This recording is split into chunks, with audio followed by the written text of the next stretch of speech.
तो अभी जो है हमें सीखना है वर्ग। तो वर्ग देखो, वर्ग सीखने के लिए हमें क्या करना था, हमें वर्ग सीखने के लिए हमें क्या करना पड़ता है। देखिए वर्ग में क्या होता है, कुछ नहीं होता वर्ग में, इसकी चारों रेखाएं बराबर होती हैं, इनके कोने के जो सिरे होते हैं ना, इन्हें नाम दे दो। कोने के सिरे क्या होते हैं, नाम ए बी सी डी, ठीक है। ये नाम देकर कुछ भी नाम दे दो, जरूरी नहीं ये नाम दो, कुछ भी नाम दे दो। जैसे मान लो मैंने कह दिया ए बी सी डी, ठीक है।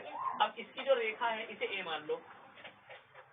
ए मानने का मतलब ये हो गया कि अगर मान लो ये 2 है तो ये भी 2, ये भी 2, ये भी 2, ठीक है। अगर कोई हमसे बोलता है इसका किनारा निकालना है, ठीक है, तो देखिए अगर से अलग से निकालना है तो इसे ऐसे मान लो 4a लिख दो। 4a का फॉर्मूला है परिमाप निकालने का, ठीक है, परिमाप बोलते हैं इसे। इसके किनारे निकालने को परिमाप बोलते हैं, परिमाप निकालना है, ठीक है। 4a, तो 4a का मतलब होता है कि चारों को जोड़ दो। अगर 2 है तो 2, 2 4, 2 6, 2 8, तो तुम लिख सकते हो परिमाप कितना है 8, ठीक है। अब इसका फिल हिस्सा निकालना, भरा हुआ हिस्सा निकालना है, जो इसके अंदर मतलब हम पूरा पैक कर दें, ठीक है।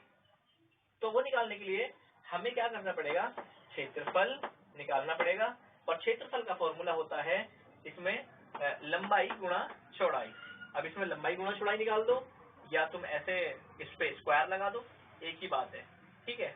अब तुम चाहे इस पे स्क्वायर लगा दो, जैसे मान लो 2 लिखा हुआ है, इस पे स्क्वायर लगा दिया, इसकी बात वही पड़ेगी, ठीक है। और अगर से इसे याद रखोगे तो ज्यादा सही रहेगा, लंबाई गुणा चौड़ाई, ठीक है। क्षेत्रफल का फॉर्मूला, तो 2 कितना हो गया, लंबाई कितनी हो गई 2, चौड़ाई कितनी हो गई 2, तो 2 दूनी कितना हो गया 4, तो 4 इसका कितना हो गया क्षेत्रफल, ठीक है। तो हमारे क्लियर हो गया।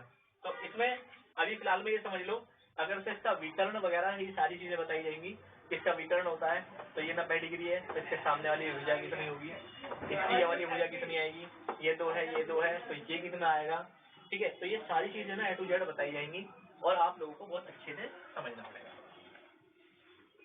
चलिए आयत की तरफ बढ़ते हैं। आयत, तो इसे नाम दे दो ए बी सी और डी, ठीक है। अब देखिए ये ए, तो इसके सामने वाली जो भुजा है ये भी ए ही होगी, तो ये ए नहीं हो सकती क्योंकि ये अलग है, ये तो लंबी है छोटी है, तो इसे नाम दे देते हैं बी। जब ये बी तो ये भी बी होगी, ठीक है। मतलब कहने का ये है अगर इसकी लंबाई 3 है तो, या इसकी लंबाई 3 है तो इसका आधार कितना होगा 4 होगा, मतलब 4 होगा 5 होगा तो तुम्हें दे रखा होगा, ठीक है।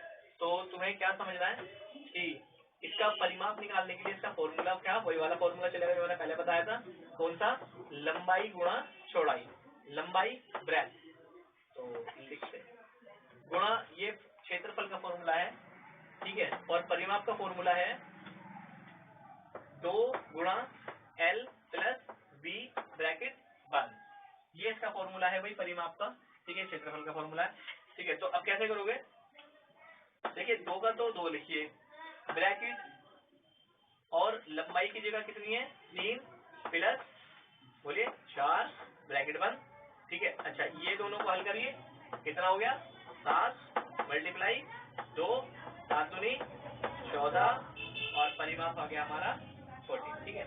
इसे पैरामीटर भी बोलते हैं, तो परिमाप 14, तो परिमाप 14 आ गया, ठीक है। अब देखिए 14, क्षेत्रफल निकालना है इसी का ही, तो उसका फॉर्मूला वही वाला है लंबाई गुणा चौड़ाई, बस लंबाई कितनी है, लंबाई है 3 गुणा 4 है चौड़ाई, ठीक है।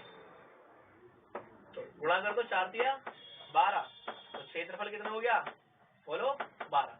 तो दोस्तों आप लोगों को अगर हमारी वीडियो पसंद आई है तो इसे लाइक करें, शेयर करें, सब्सक्राइब करें और दूसरों तक पहुंचाएं। धन्यवाद। जय हिंद, जय भारत।